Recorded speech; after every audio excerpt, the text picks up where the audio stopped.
We are having a dialogue.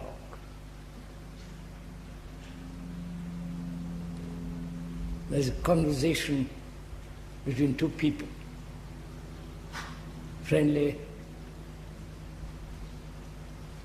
serious, and wanting to solve their own intimate personal problems.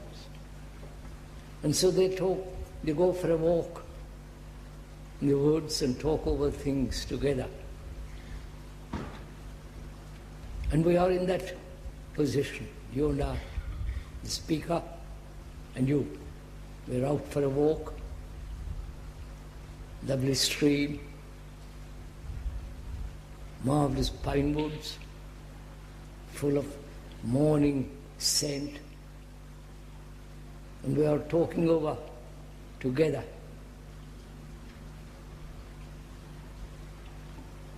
And each one of us know that words have particular definite meaning, that each one of us understands the meaning of the words they use. They know the words and their content of the word, the meaning of the word, the significance of the word. So they use the word which is common to both of them. And they also know that the word is not the thing, and the words do not actually convey the deep inner feelings. They are feeling it out together. Because they're good friends. They're not opposed to each other. They're not trying to trick each other. They have known each other for long years. And they have often talked about these things. And so they're willing to expose themselves to each other, point out their difficulties, their problems, and each one is trying to understand the other and hoping to help each other. That is really a dialogue. They have established a good relationship between them.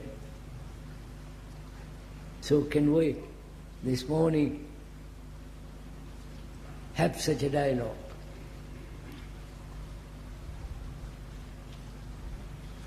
And we talked about yesterday the nature of attention, care and love. So what should we talk over together this morning?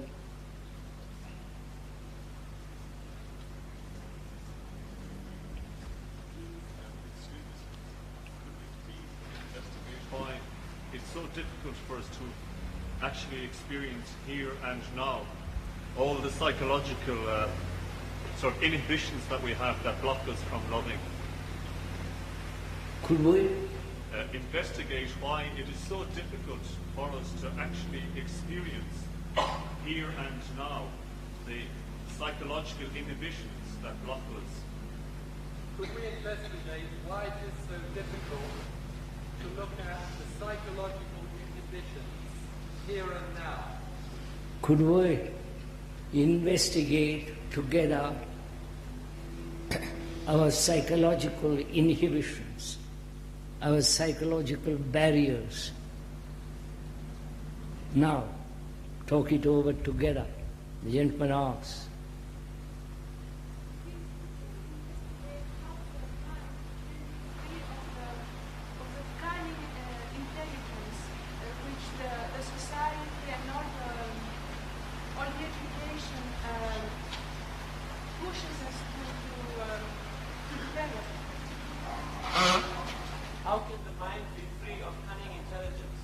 How can the mind be free of cunning intelligence that society pushes on us?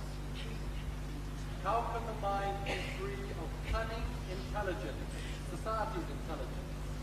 How can the mind be free from the cunning which thought has put together there?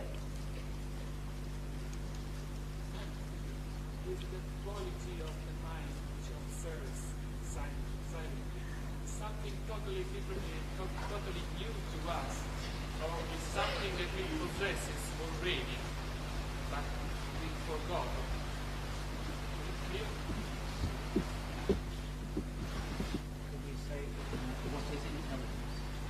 Could you discuss what is intelligence?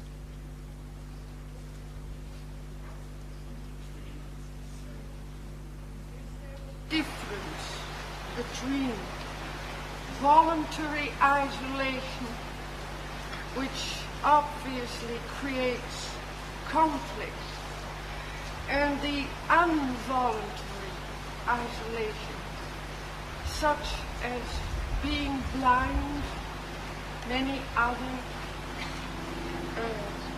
involuntary Is there a difference between voluntary isolation and involuntary isolation?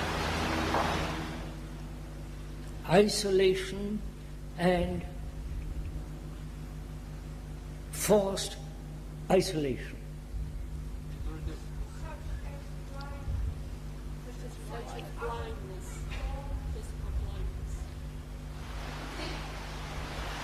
Isolation through some kind of illness which is forced, and voluntarily willing isolation. Is that it?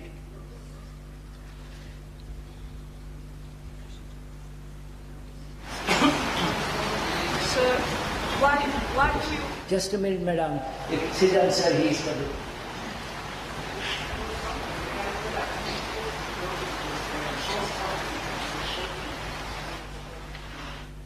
What's that? Could we see the constant and mechanical activity of the brain, of the thought, the shouting all the time? Mechanical activity of the brain. Pourquoi la pensée fonctionne toujours? Pourquoi la pensée... Sorry. Why does thought always occur? Why is there not a freedom at any time from the movement of thought? So, you tell us that fear is produced by thought, but I myself had the experience that thought is that fear manifests itself in thought, and that it wants to structure and limit itself and to escape from itself by thinking. You say fear is a result of thought, produced by thought, by Thought is the result of fear. thought, result of fear. You follow? He's putting fear first and thought afterwards. Right? Yeah. Right.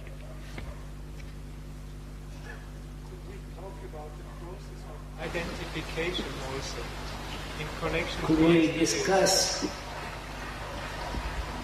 why the mind seeks identification, why we seek identification?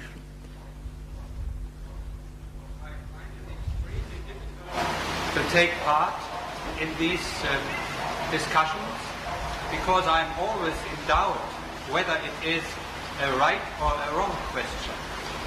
How can I find out myself? Are there any criteria? How can one find out for oneself what is a right question and a wrong question? Is that it, sir? Called the usual meditation, self-hypnosis. I asked that question because it is only through that I had the feeling I understand when you say beauty is something entirely different. Love is something entirely different.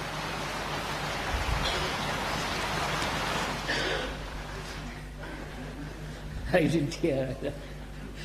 I'm afraid we haven't understood. I asked, why do you call the usual meditation that is sitting down with closed eyes self-hypnosis? Why do you call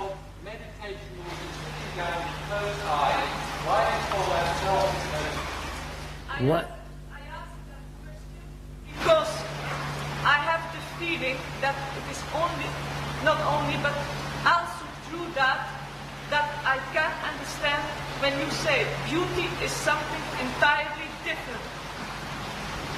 But when she does that, when she meditates, she does have a feeling of what you're saying. Beauty is something entirely different. Why do we have to? Why are you saying that sitting down quietly, cross-legged, closed eyes, and going through all that, I somehow feel that I'm very close to what you are saying. Why are you saying that's not meditation? Why do you say self-hypnosis? Why do you say self-hypnosis? That's enough.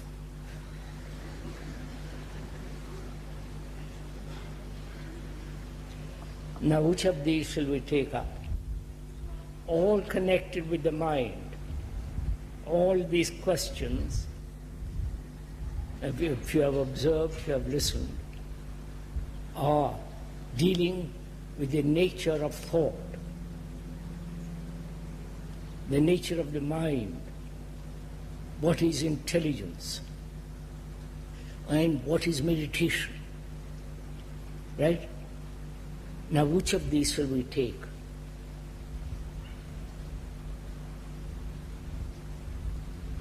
Yesterday's talk?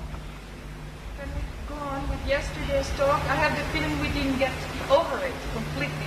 Could we go on discussing, talking over together yesterday's meeting? Because the questioner says, I don't feel we have gone through completely to the very end of it. So we've got two questions, fundamental questions. Thought, with all its complexities,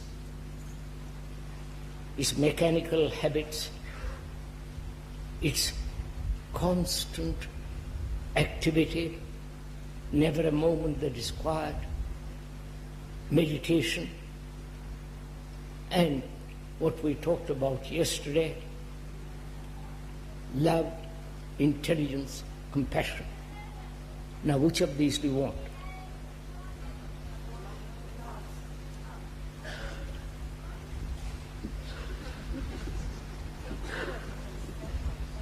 One is rather shy of that word.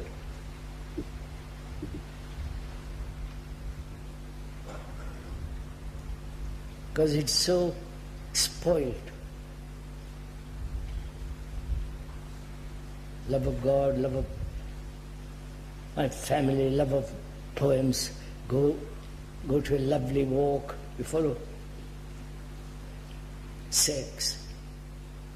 The politicians use the love of the country, love of God, love of Jesus, love of Krishna, and so on, so on, so on. So one is hesitant to use that word. So perhaps, if I may suggest, we will talk about that question which you asked by inquiring first.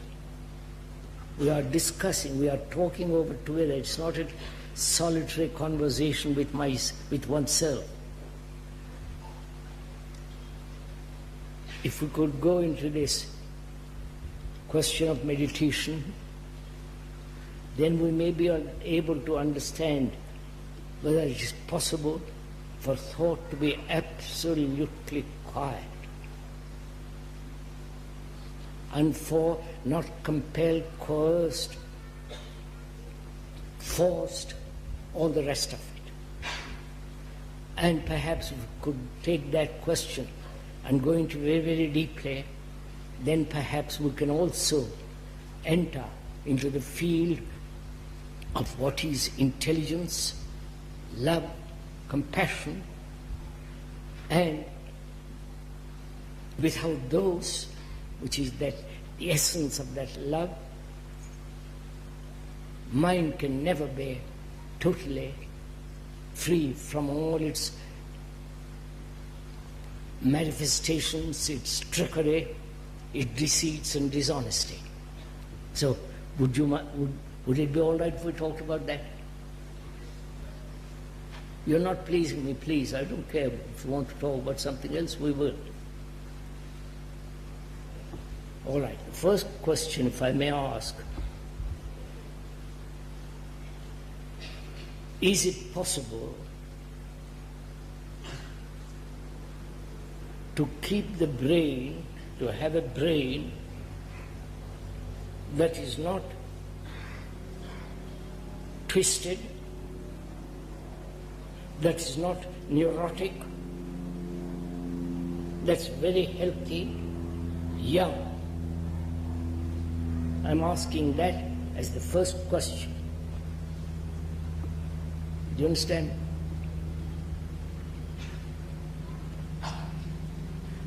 I'm asking, to put it very simply, can the mind remain young?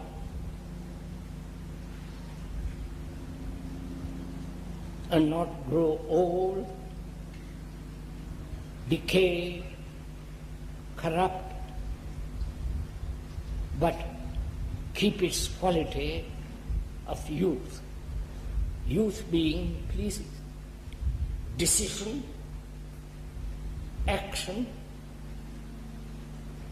and vitality. Right? That is generally accepted as the meaning of youth, to have enormous amount of energy,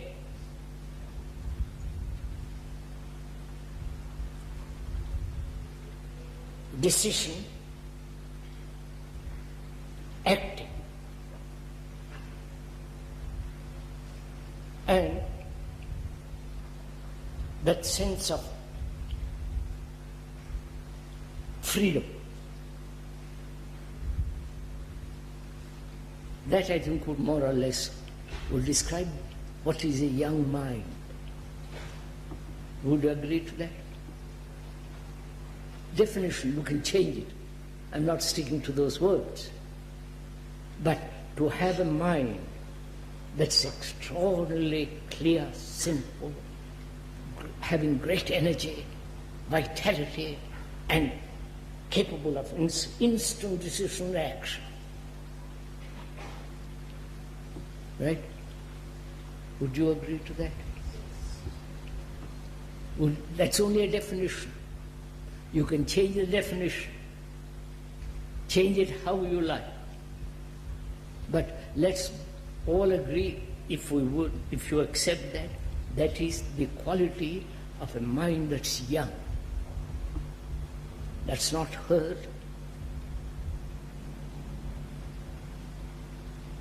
that has no problems, that is living, not in the future or in the past, but actually living in the present.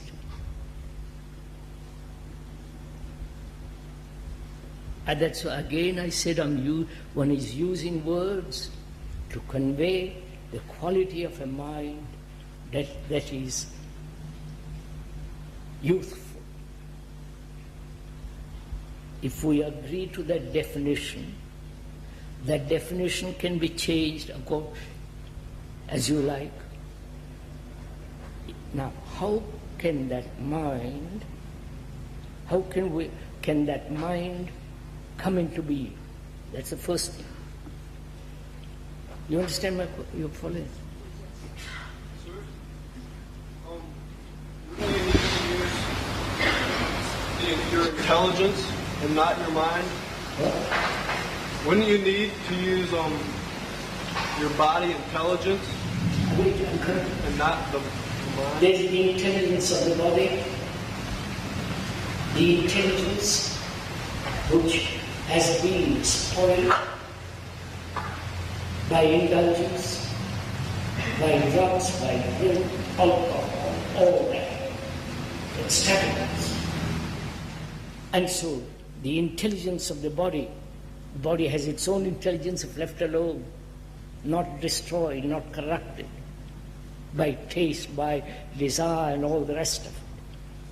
Body has its own intelligence, if you have observed it. So we'll leave that for the moment. All right, if we must go into it much deeper, we will.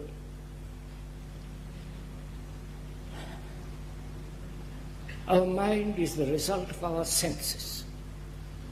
Right?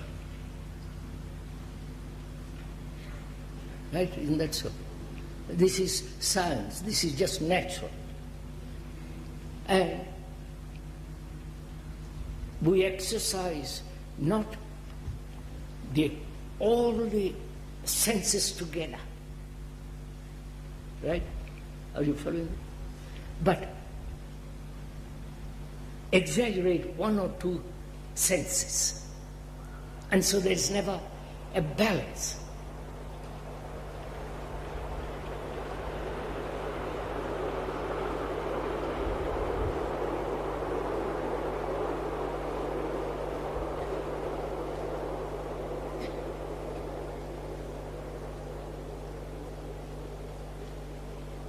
I do not know if you have experimented or watched this or aware of your senses. Either one or two senses dominate and the other senses are in abeyance or not totally functioning, and so there is always inequality, always imbalance in the activity of our senses, right? You're following all this? Please do follow this. Don't go to sleep, because this is, we are coming to it.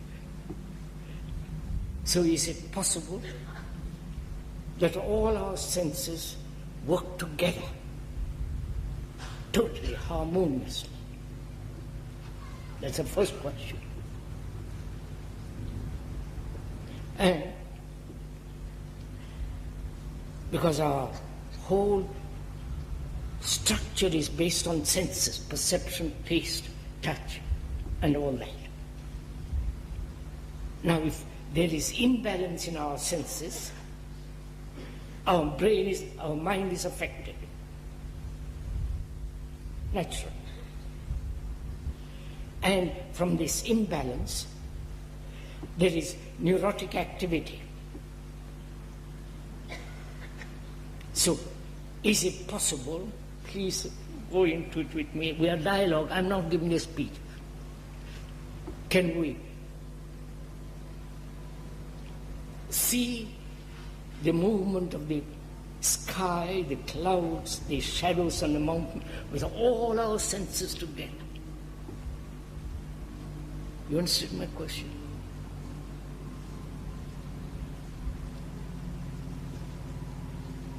Will you do it? As you are sitting there, observing yourself, please, as I said yesterday, unless you apply, actually apply, do it, you can sit there for the next 50 years, you will do nothing. But if you apply, actually work it out, then you will see for yourself that as long as there is imbalance in the senses, the mind, which is also part of the senses, part of thought, then that imbalance invariably creates disharmony, right? Do it, please, as you observe it. Actually apply. Could you give a concrete example of what you mean by imbalance of the senses? What's that? Could you give a concrete example of what you mean by imbalance of the senses? Concrete example of imbalance of the senses. I'm not good at giving examples. I think examples are wrong. Because you have to find out, if one gives an example, that becomes the pattern. You follow? And says, I must conform to that, or no, that pattern, that example is not good, better example, and so on. We battle with examples. I hope you understand this. I can think out an example. Sex.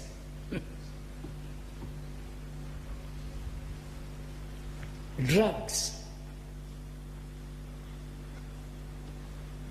various forms of sensory entertainments,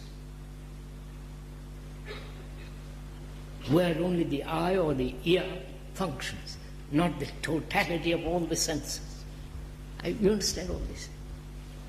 So, the mind, am I talking, as the gentleman pointed out the other day, I'm performing.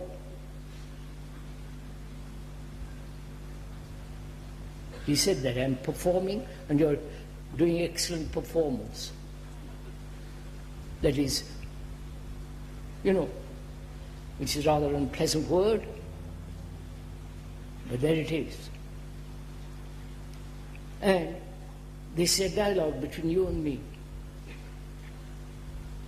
So don't please become quiet and just listen. So that's part of the mind.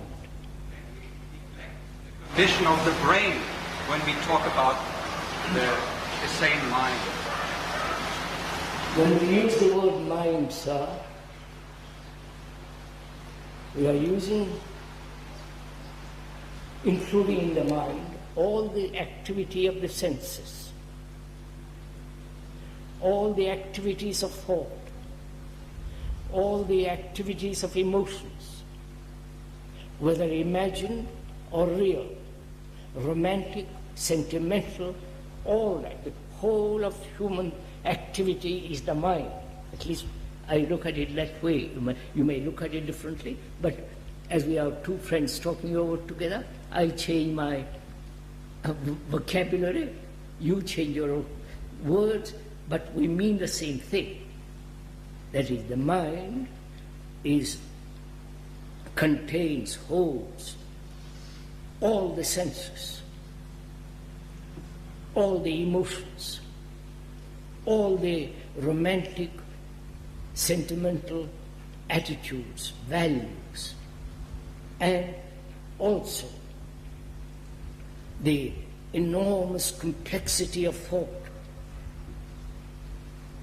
the memories, the experiences, the hurts, the wounds that one has received from childhood, psychologically, inwardly, and the intention, the motive, the drive, the desires, all that is the mind.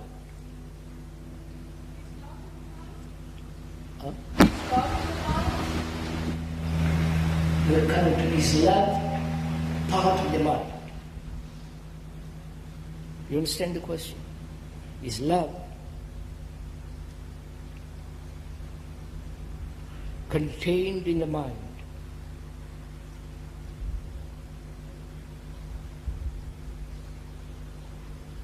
What do you say? Dialogue, please. Huh?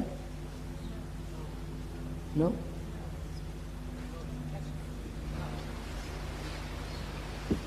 Question is, the lady says, it is not in the mind. Then is it outside the mind?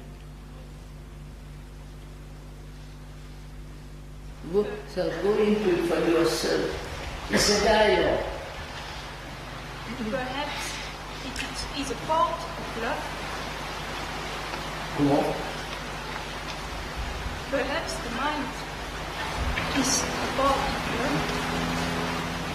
Perhaps the mind is part of love. Mind is part of love. You go very carefully into this, please.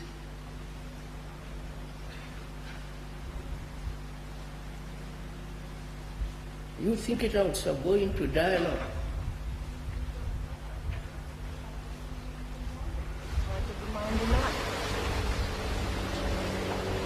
Is love remembrance? Huh? No, go into it, madam. Just look at it. I'm telling you something. I'm asking you. Is love something that has happened and you remember it? Therefore I'm asking, is love part of remembrance. You have been kind to me, I remember it, and therefore I have affection for you. Or you have, remember it. Is love a remembrance? If it is not, is it then within the structure and nature of the mind? This is a very difficult question. Please don't just slip it by. That's why I want to go into this carefully.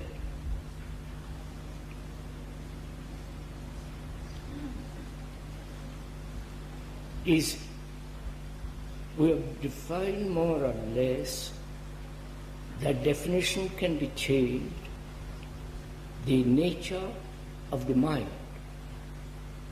It's all the senses, so on and so on. And all this is predominated by thought. Right? That is the central activity. Right? That controls the senses, exaggerates the senses,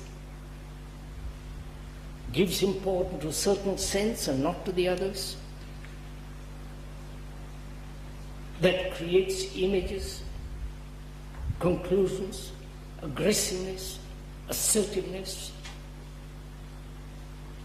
All that is the activity of thought. Right?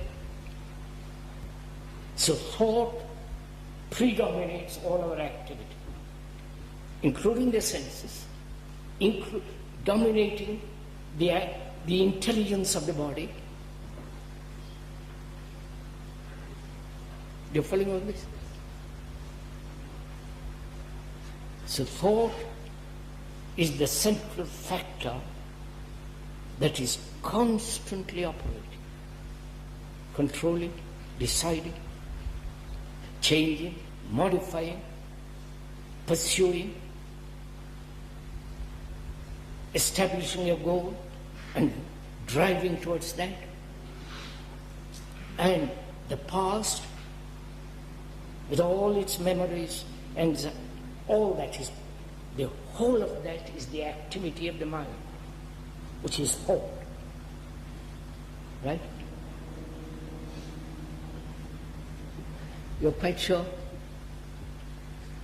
And please discuss with me, please.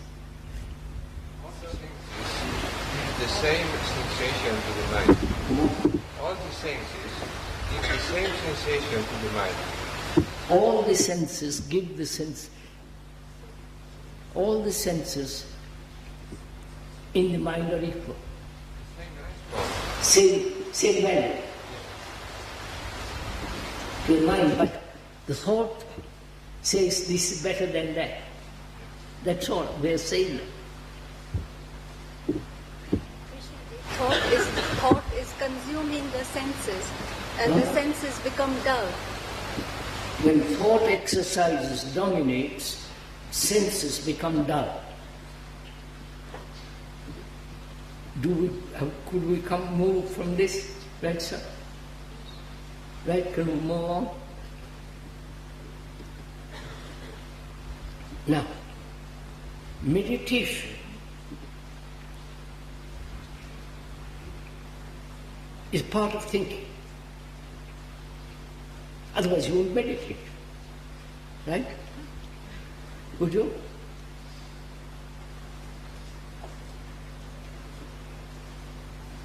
No?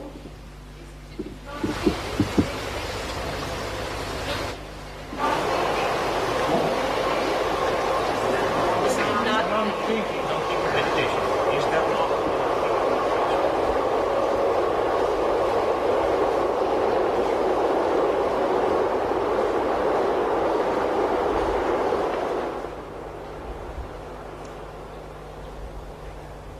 What did you say, Mera?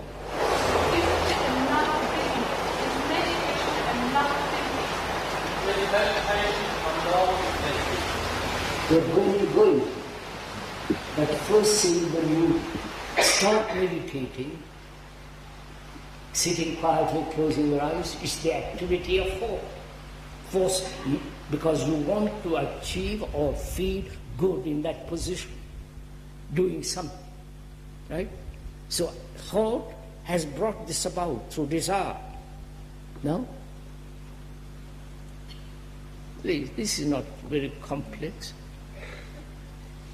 I sit in that position, cross-legged, or what is called a lotus position, close my eyes,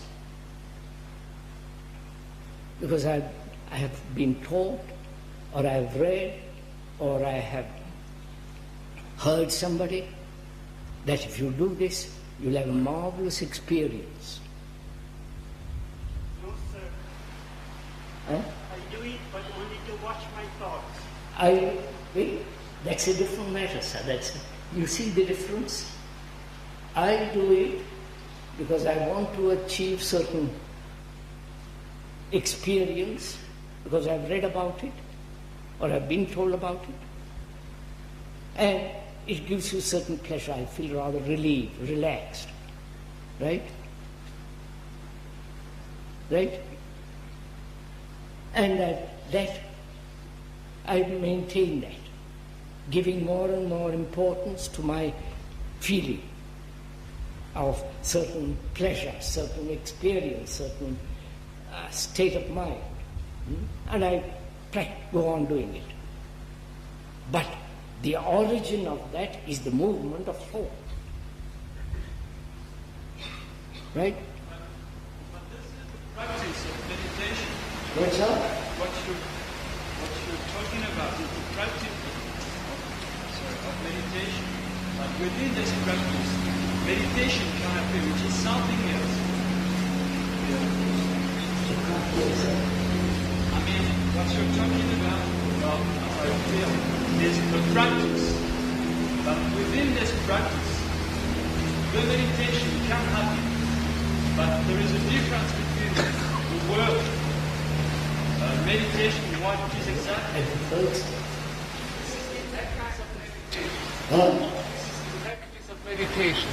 And within this practice, suddenly something else could happen. Yes, this is the practice of meditation, and in that something suddenly can happen. Right? Right, sir? Yeah, what happens is really meditation. Again, it's just a question of words. What happens is really meditation. And, sir, we are investigating, right? You are jumping to conclusion. You're saying it happens.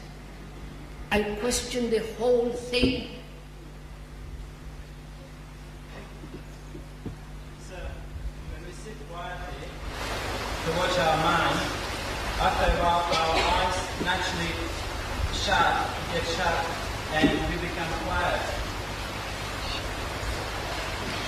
We don't sit with our eyes in purpose to shut them so as to meditate. Sir, the speaker has played with all this.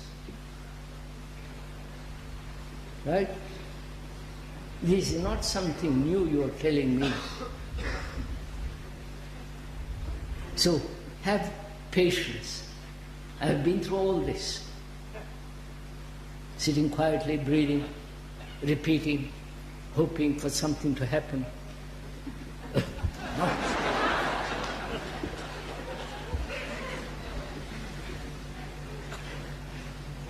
You are not meeting my point. Why do I meditate? Why does one meditate? Because I'm agitated, trying to quiet myself. What? Because I'm agitated. When we are agitated, nervous, anxious, crowded with innumerable problems, by sitting quietly, we hope to get away slightly from that. Yeah, just relax till they overcome again. Yeah. But you're missing, forgive me, you're missing my point of view, what I'm saying, which is, all this is the origin of thought, origin of desire. No? Right, sir? Why are you hesitant? What's wrong with it? Can the man, can God not see his own uselessness and slightly stop? Because it is useless. You seem to think, Madame and the others, that I'm opposed to meditation.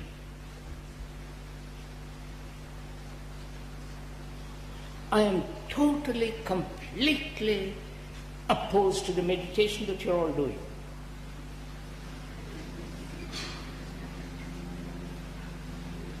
Because that's not meditation. Because I've been through all this.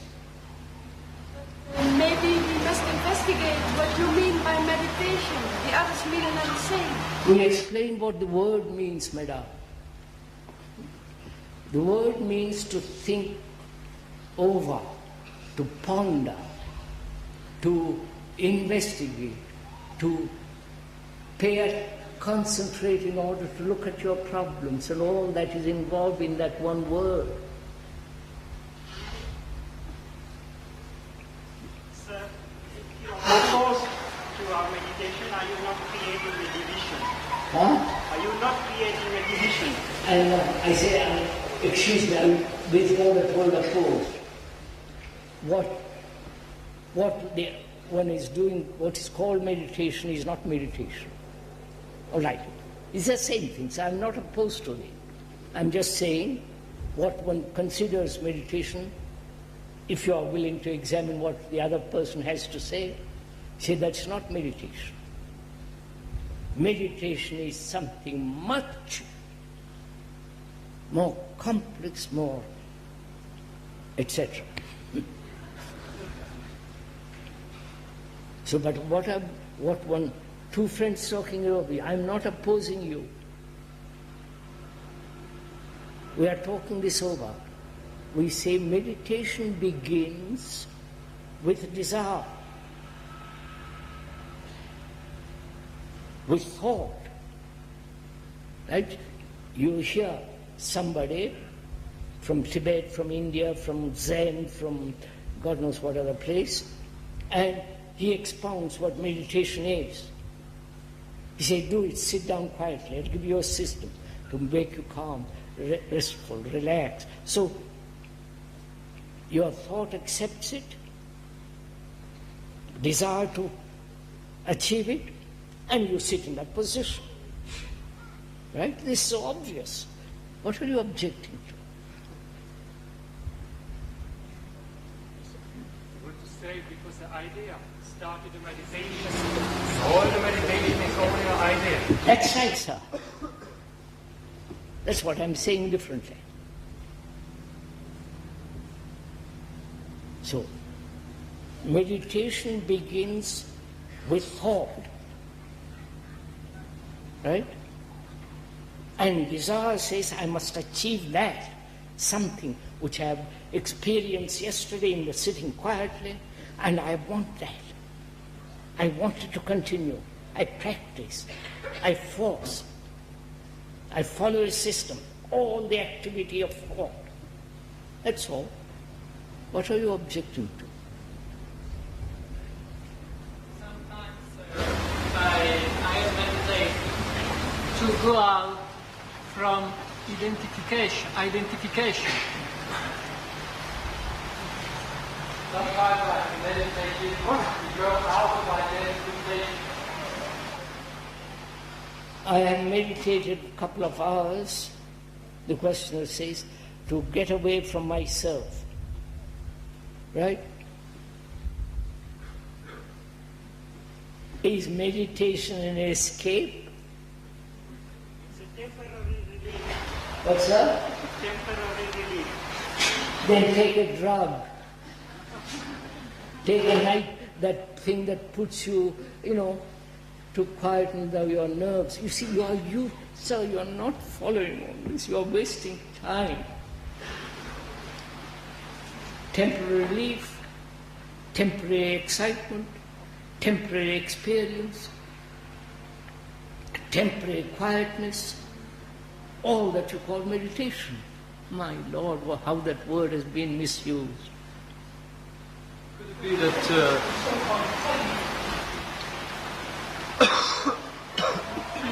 could we get on with it a little bit? Could it be that one cannot force meditation? I suppose that you are doing just the same. You say that you want to be free, and therefore you look about your feelings, and you go inside of it. What's that? I suppose it's just the same with you. You say you want to be free, and therefore you look at your problems and go inside. I am not, sir. I'm sorry, you misunderstood. I'm not doing that. Could it be that one cannot force meditation, one is prone to meditation? So could we stick to one thing?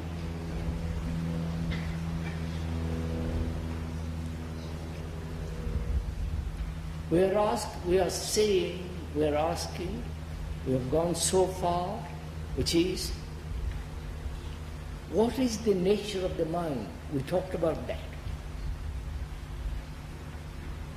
And that mind is dominated by thought. Thought is perpetually in an activity. When you are sleeping, when you are awake, when you are walking, when you are by yourself, it is constantly moving. And that becomes a strain, right? That becomes nervous. And to bring about a quietness, a relief, a sense of peace, you try to meditate, quote meditation, and achieve a little bit of that. And you practice, and you call that meditation.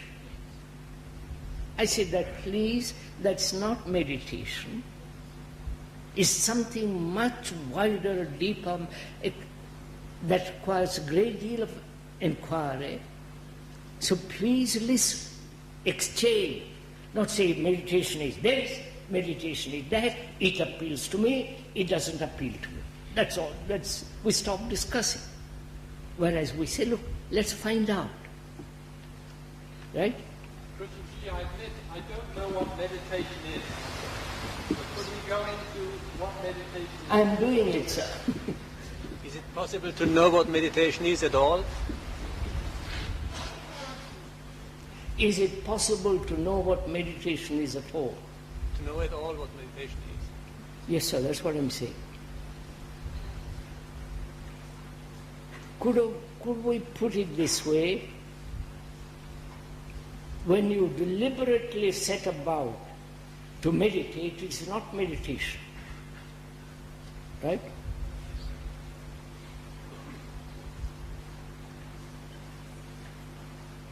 Because behind that deliberate act is desire. Behind that is a thought having come to a conclusion, pursuing that conclusion. We say that's not meditation. You may say you're wrong. I said, all right, let's talk it over. So thought dominates, right? That's simple and clear. No? All our activity, whether you meditate, whether you sit down, you practice, you try to force the mind to be quiet, all that is still the activity of thought.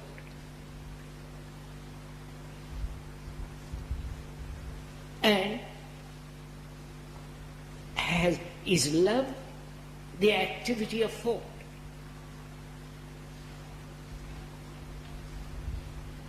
Right? Go on, sir. Let's talk it over.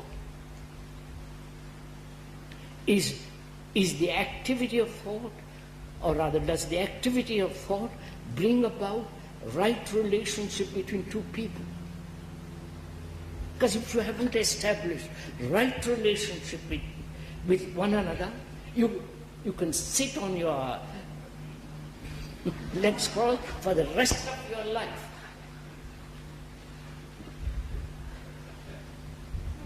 Unless you lay the foundation of relationship, having no conflict and so on, any form of meditation is just an escape into another series of illusions. So, is love the activity of thought?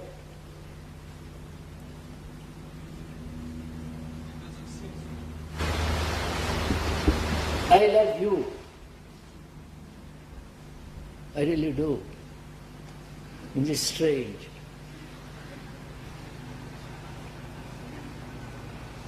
Isn't love the active thought? You're thinking about what some of us have done. You probably do not love us. How sad it is. So therefore, somebody comes and tells you, I love you, old boy, or old, I love you. You don't go on with your thinking, do you? You just listen to it. You don't. So isn't that You're also infantile.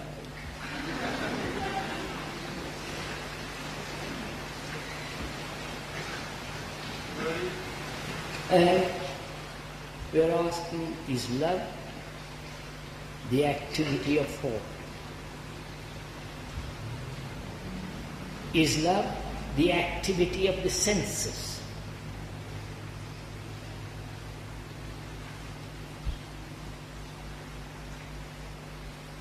Is love the activity of desire? Please find out, investigate in your life. When you are controlled, when your sex becomes all important, which is the activity of the senses. One must be aware of this activity then. One has to be aware, sir, but first know the nature of one's mind. No, through awareness you will discover this. That is, means you have to look at it. Look at your desires. The sensory desires, wanting food, the taste of food, the compulsive eating food of a certain kind because it tastes nice, exercising certain capacity of the eyes, optical, seeing something always, or sensory responses of sex. These are the dominant factors in our life, and you are trying to move away from that. And if I may try to answer your question, love can be and can only be product of thought. Type of thinking. I don't think so. Type of thinking. so are you saying, sir, thought is part of love? I just said love can be. Because love is the product of thought. Love is the product of thought. So love can be and can also be product of the type of thinking. Sir, when you say it can only be, it must be, you've already come to a conclusion. You have stopped investigating.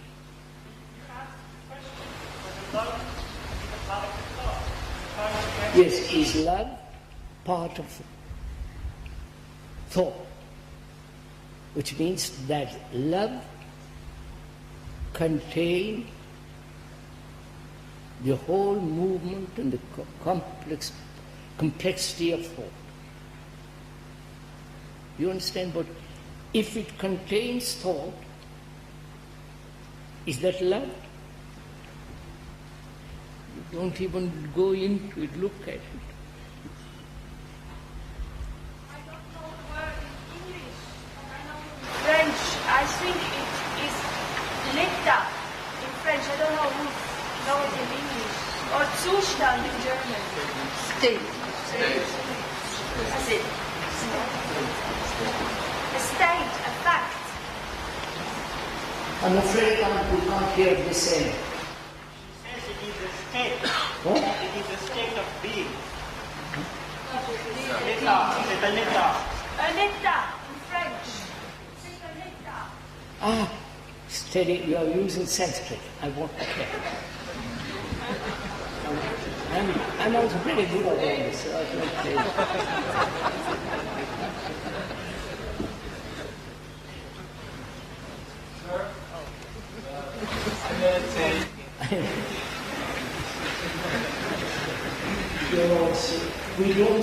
You are still, we've gone beyond this, now please go on.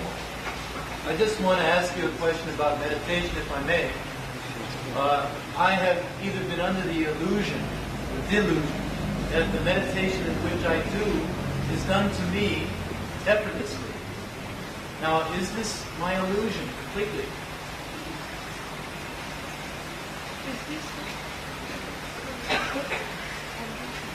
He says that he meditates effortlessly. Is that an illusion? Yes.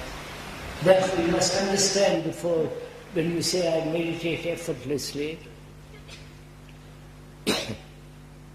what do you mean by that word effort?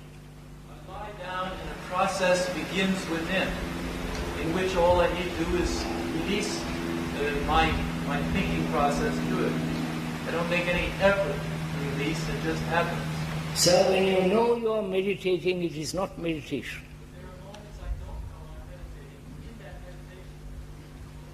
Have you listened what I said, sir? Yes, sir. When you know you are meditating, it is not meditation.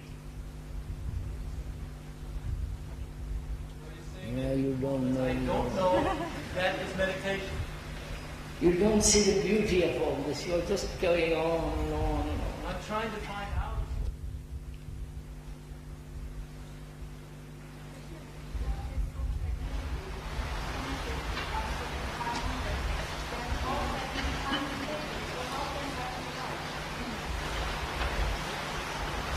Why do you meditate at all? You have never even asked that question.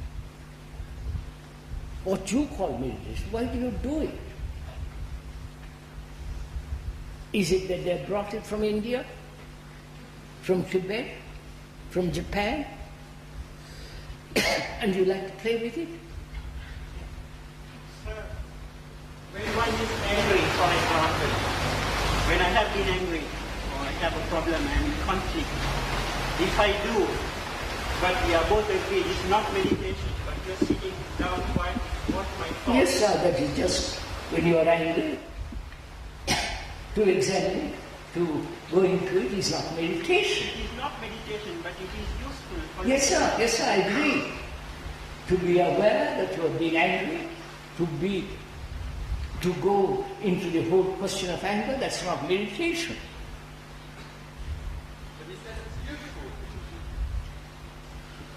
Not the meditation that you are talking about. I said, when you know you are meditating, it's not meditation. Swallow that pill and look.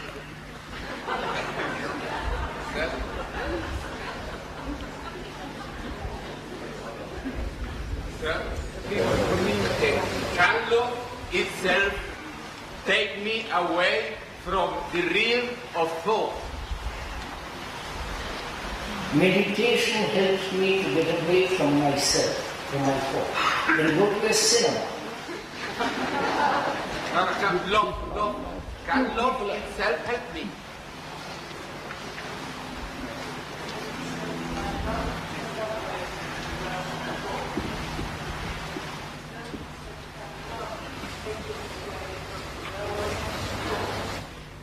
Can love take him away from the realm of thought? You understand the question? Can love bring about freedom from the realm of thought?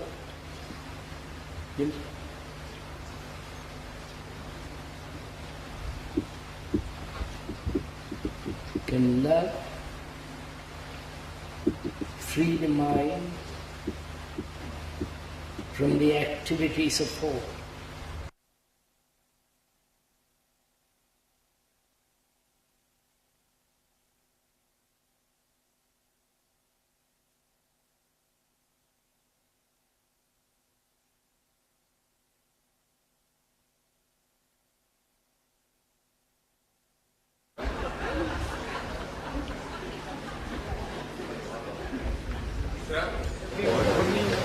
Can love itself take me away from the realm of thought?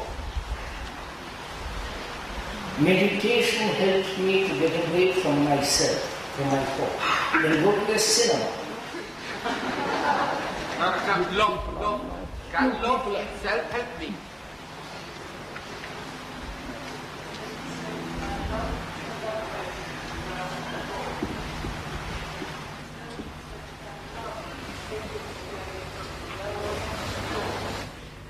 Can love take him away from the realm of thought? You understand the question? Can love bring about freedom from the realm of thought?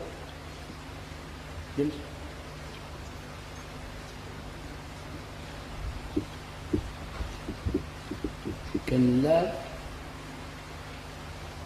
free the mind from the activities of thought?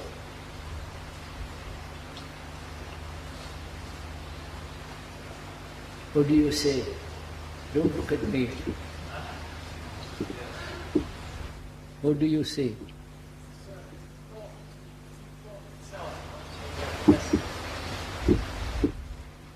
So it's a very good question.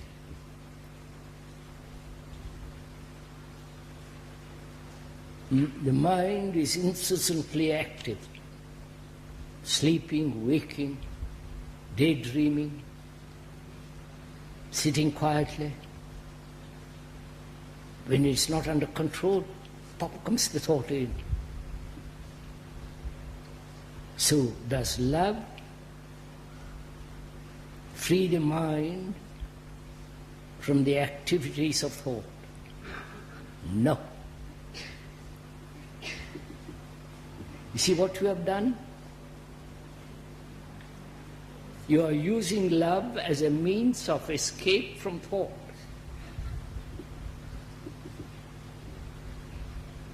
But if you have understood the nature of thought, please follow.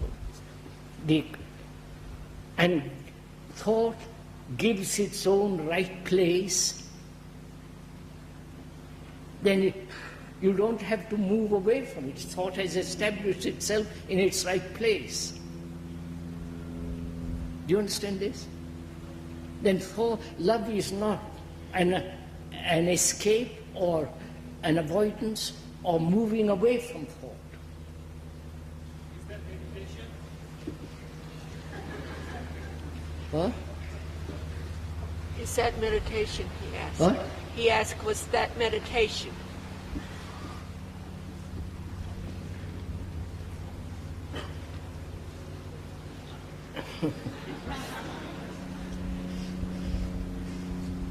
So, as I said, when you know you are meditating, right? Sitting in that position, breathing, repeating a mantra, all that, when there is that activity, it's not meditation. I will tell you why, if you will listen. All that is the activity of desire and thought, obviously. A guru comes along.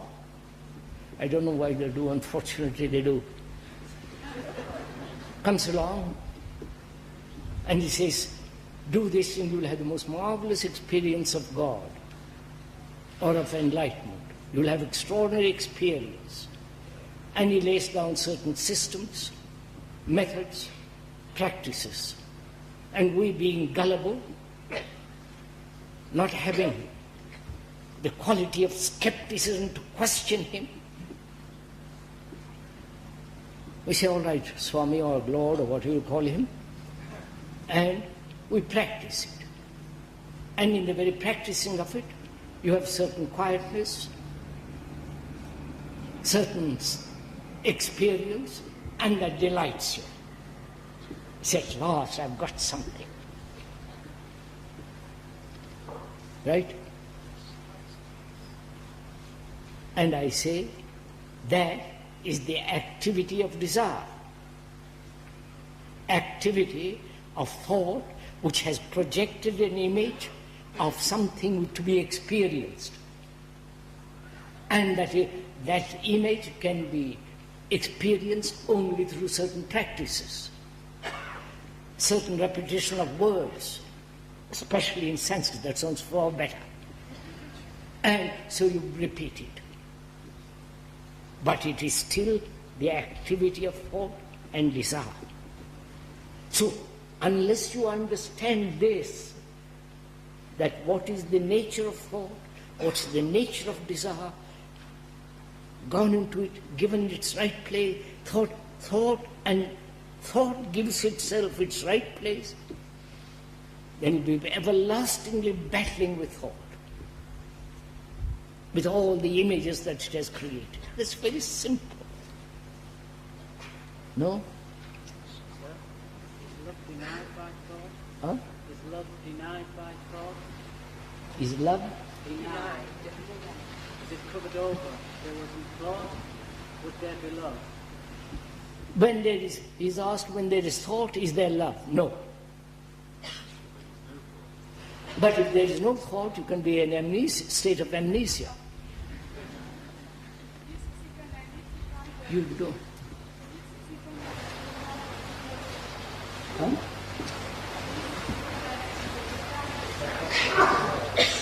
Is psychoanalysis a kind of meditation? This is getting worse and worse. Is psychoanalysis a form of meditation?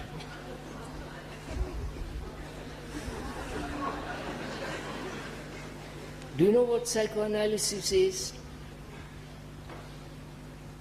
Investigating into the past. Psychoanalysis. Analyzing oneself, either by the professional, psychotherapist, psychologist, psychoanalyst, Freudian, Jungian, Adlerian, or names innumerable, or you investigate yourself, analyze yourself. Huh? Who is the analyzer? And what is he analyzing? He is not the analyzer, the analyzed. So he's playing a trick on himself. You don't see all this. So analysis, either psychotherapeutic, of various group therapies, all that's going on, various forms of psychotherapy, is not meditation, good Lord. Think what we have reduced meditation to. Process of observation, where we have talking about 10 days, is that not also doubt? Madam, as we explained earlier in these talks, there is only observation, not the observer. Right? Huh? You are saying that, agreeing to that? Do you know what that means, madam? The absence of me. The absence of all the past, just to observe. Without the word, without the name, without association, without remembrance, just to observe. You got a notebook, sir. You make mention of a process. Yes, say sir. that cooperating with the process. There is no process. You see, that's what I'm pointing out here. Moment there is a process for meditation, that process is the result of thought. And thought has laid down the process in order to achieve something. You people don't listen. You never decide to start meditating? What? You never decide to start meditating. How do you start meditating? In other words, does the speaker decide to meditate?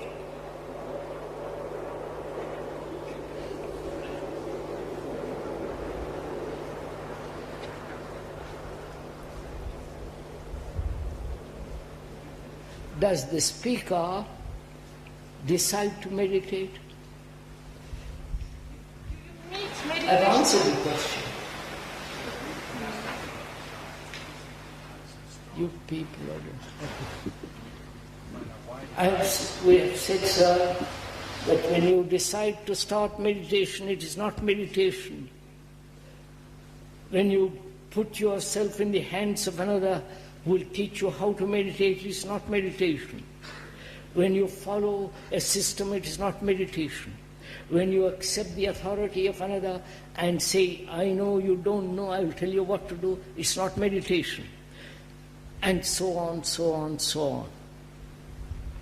Please, can we see this? When we go out walking, we don't think about meditation. And at once we see something very beautiful, you have a feeling you want to close your eyes and then it comes over you. But at once your mind takes That's right. That's right. When the lady says, as you're walking in the wood quietly, not carrying all the burdens of your problem, suddenly you have a certain sensation, feeling, and you're watching it, and thought comes over and takes charge and says, makes it a memory and wanting it more. All that's not meditation. Is it love? Is that love? Just to observe, you say, is that love? Is pure observation love. See,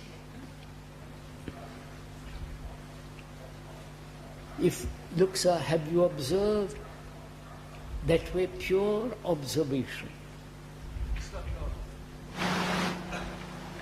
To observe without remembrance, without naming, without a conclusion, just to observe.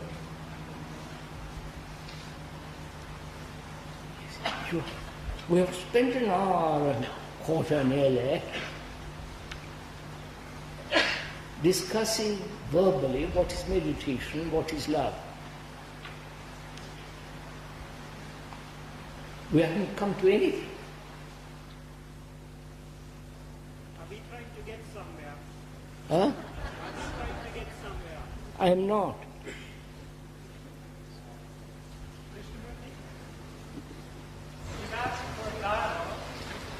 Can you listen for just a few moments? Oh, delightful. I want you to try to answer again the question you brought up before. You asked whether love can be the product of thought. My answer was that love can be only the product of thought. I understand what you mean by thought. I recognize that you feel that thought is conditioned. As I say, I know that is how you define thought. I think thought can be something else. This isn't in line with your own views, and so you put it aside. Can we not perhaps pursue that point? Can thought be other than conditioned? Because if it can be other than conditioned, then thought can lead one to a type of thinking, if one will, a heart thinking, an intuitive thinking, whatever word one chooses, can, I believe, and can only lead one to love. He says he feels that there is a form which is unconditioned. The gentleman says, in essence, that there is a thought which is unconditioned.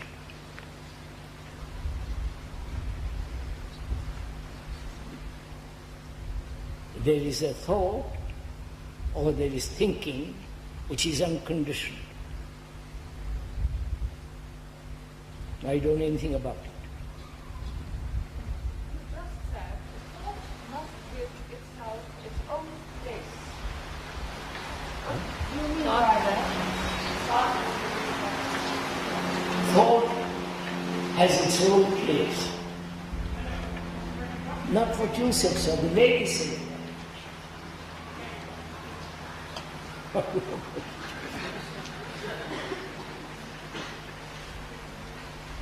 Is there a thought which is not conditioned? Is there a thought which is not limited? There may be, but I won't call it thought. Right? Thought, as is generally understood, is the process of thinking. Thinking is the movement of memory, movement of experience, movement of knowledge. The whole process of that is thinking. Not solely. Huh? I don't see it as solely as you describe it. Right, sir. I would ask you, what does the word intuition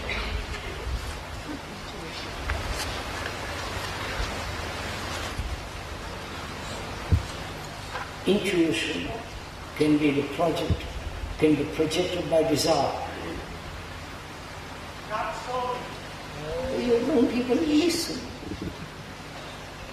It's so impossible to discuss this. When you are so definite about your point of view, then I'm afraid it becomes a barrier. One doesn't investigate the other. May I finish this strange dialogue up to now we've had?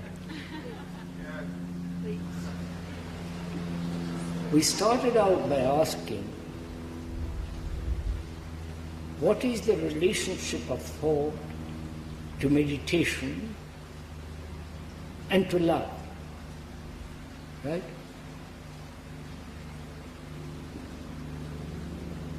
We went into the question that our mind contains or is the result of the senses,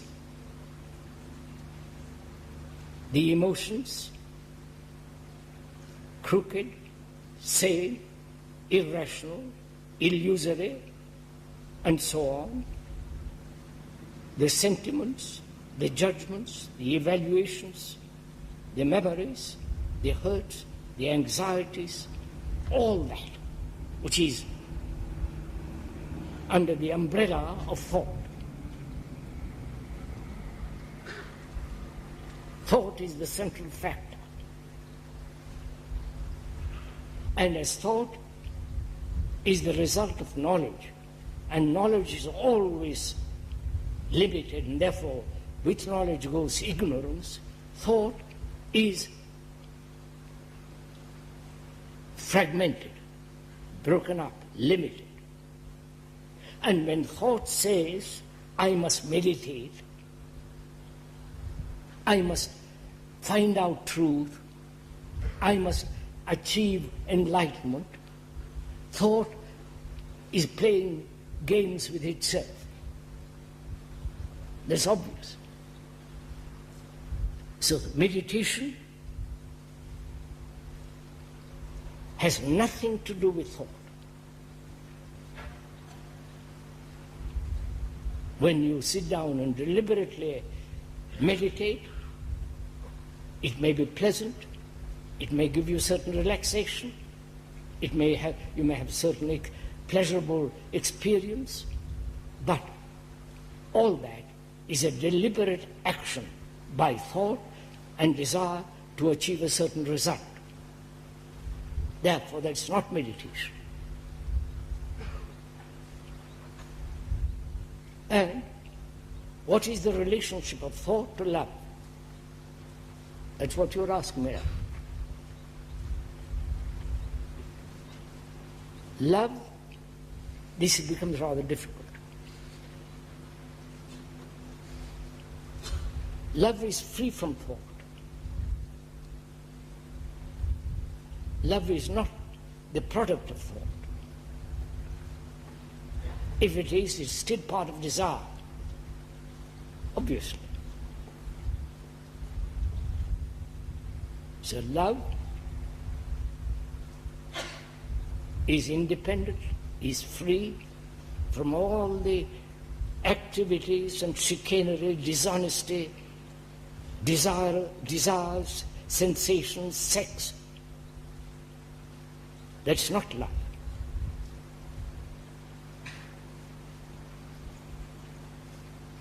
Where love is, the me is not. Obviously. The me, the ego,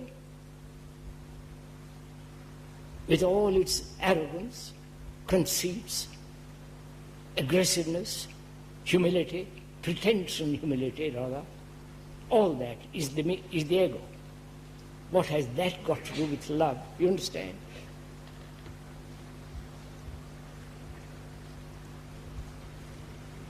So love is beyond thought. Now, then, what is the relationship between meditation and love? When one deliberately, purposefully, actively participates in the so-called meditation, that meditation leads to illusion, and that illusion has no relationship with love. But there is a meditation, if you are interested in it, which is not deliberate, which has nothing whatsoever to do with desire. There is a meditation which must be totally undesired, totally free of thought. And to find that meditation, I'm not offering as a reward if you're interested in it. You have to go into the question of desire, give it its right place, whether desire has any place at all. And also, thought has to find its own place and remain there. Then meditation becomes something totally different from what you're doing. That is, one has to find out what is reality and what is truth.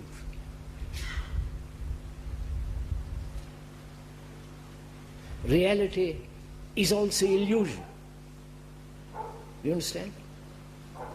Reality are these mountains, the hills, the groves, the meadows, the river. That's reality, you can see it.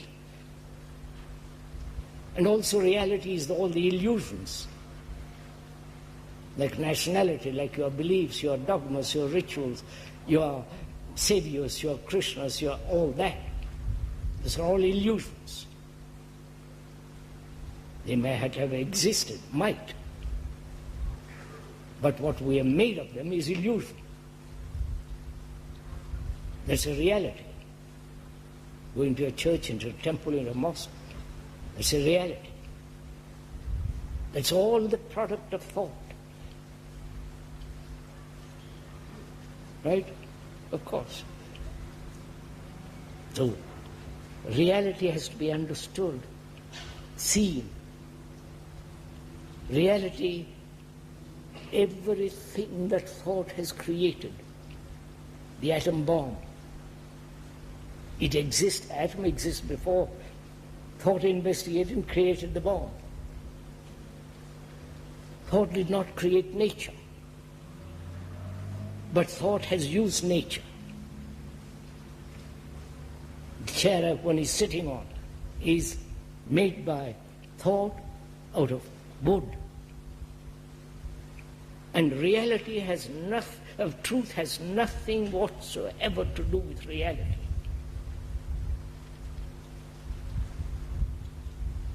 That, to find that is meditation. To begin to establish right relationship with human beings. Not the everlasting battle between sexes, between human beings, killing each other, terrorizing each other, destroying the earth, and so on and so on. If we don't stop that, what's the good of your meditation?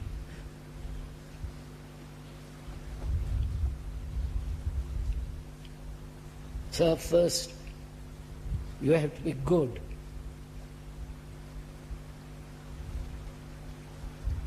By your goodness, you bring about a good society.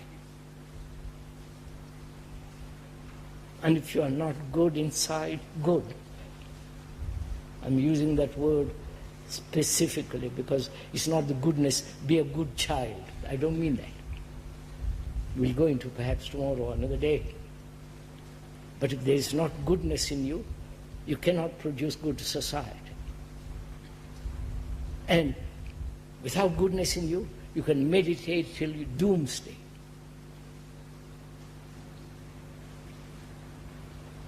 Go to India, go to Tibet, visit various monasteries and attend various gurus who say this and who deny that.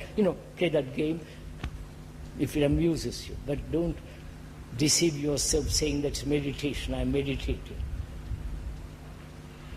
Right? So if you have no love in your heart, what your meditation will be destructive.